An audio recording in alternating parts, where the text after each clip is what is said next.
Hi guys and welcome to another edition of the General Jerry channel. Ladies and gentlemen, we're going to be talking about the brand split. And apparently there's more news going around right now on the situation.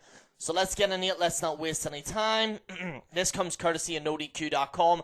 According to Dave Master of F4WOnline.com, the current idea for the brand split right now is there to be different crews, writing teams. So there's going to be a writing team for Raw and a writing team for SmackDown. There's going to be a different crew for Raw and SmackDown. There will be different referees. They'll be wearing different colors, which we all probably know what was going to happen. Colored ropes, so obviously red ropes, blue ropes, which we all know. However, something very different is happening. There will be different sets. Now, I heard that at least one set will be changed. That means that, and by the way, I want to make this perfectly clear.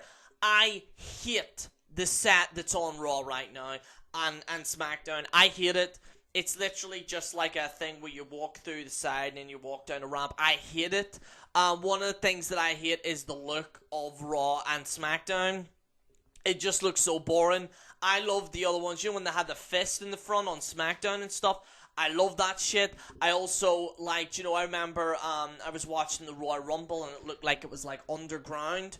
Like it was like the front of it was underground. You walked out. And the Royal Rumble 1999, I thought that was cool, and they had it all like roads and streets and stuff around there. One of the problems I have with WWE is that the sets aren't different. That's one of the criticisms that I've had for a very long time. Right now, this is the big problem right now.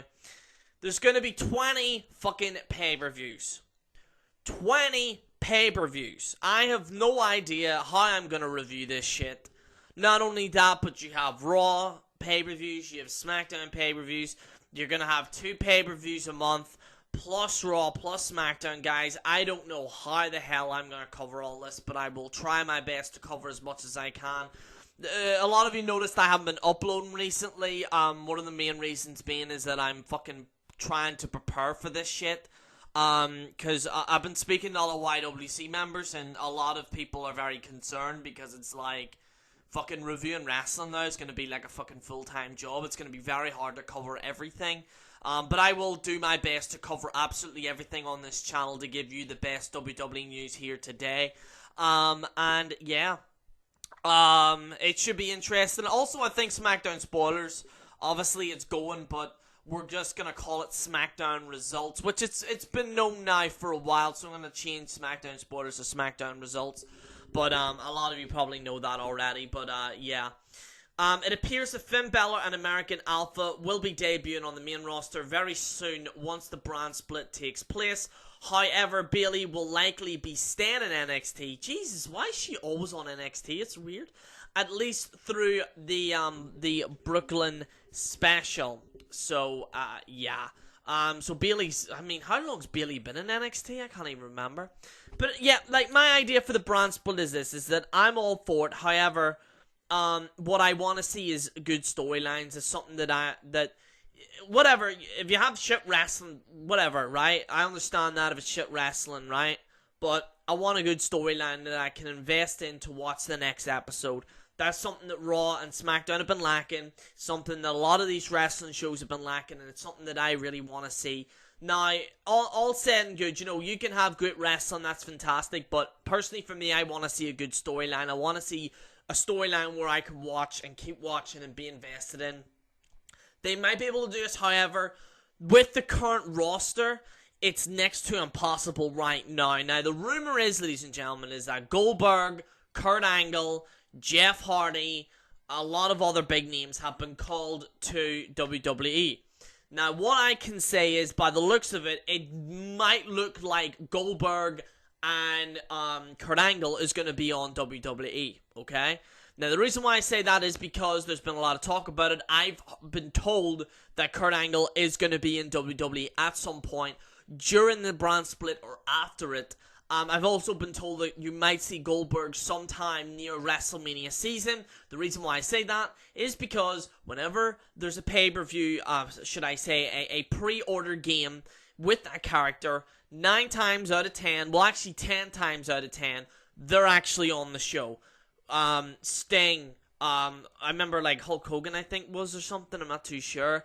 You had Brock Lesnar. You had Sting. A lot of these guys that get called up for a pre-order, 9 times out of 10 or 10 times out of 10 mostly, they actually are on the show. And it does look likely that Goldberg will be there in some shape or capacity. I don't know when he's going to show up, but what my guess is that it's going to be near either, if they're going to do it, maybe SummerSlam for a quick beat up or something, or he's going to be on the WrestleMania season, which is from the start of the Royal Rumble to WrestleMania. I don't know. Some people say Brock Lesnar. Maybe they might make up for a match or something. I don't know. I don't know, but yeah. Should be interesting. I really hope The Rock comes back at WrestleMania season as well, because Lord knows we fucking need him. But anyway, yeah. Honestly... Oh yeah, and another thing, there's going to be 2 championships. They're no longer calling it the WWE World Heavyweight Championship. They're calling it the WWE Championship. Which more than likely, they're going to have a SmackDown World Champion or a World Heavyweight Championship that looks different or whatever. Or they're going to have the WCW World Heavyweight Championship and then the WWE Championship. Honestly, that's what I would go for, personally. Regardless, I believe the 2 championships are best. Because if you get sick of one guy, which we've seen with the WWE World Heavyweight Championship, whenever a guy has the championship, people get sick of him and they can't be bothered watching it. So with this here, you get a 50-50 chance of something that might be good. Also, with different creative writers, it might work out better. They need to improve the creative writers. They need to do something for investment and stuff like that. But anyway, guys, what do you think in the comments below? Guys, this is General Jerry on the General Jerry channel, signing out.